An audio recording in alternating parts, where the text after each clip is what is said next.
Le marché du mouton semble ne pas avoir généré les bénéfices escomptés cette année dans la capitale économique. 24 heures après la célébration de la Tabaski, les comptoirs sont toujours bondés de moutons au marché des bêtes de Bonaloka, non loin de l'aéroport international de Douala.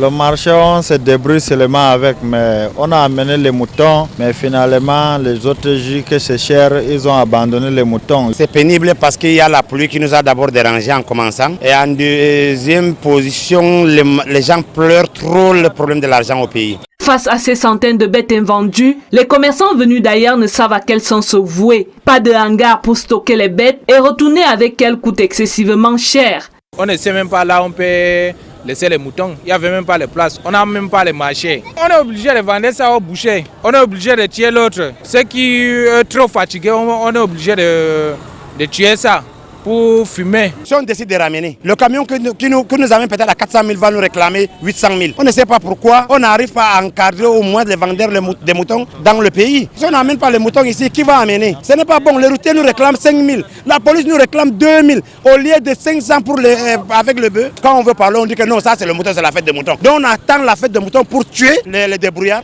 Si la solde des moutons est une alternative pour les commerçants venus d'ailleurs, les commerçants locaux quant à eux préfèrent attendre jusqu'en décembre.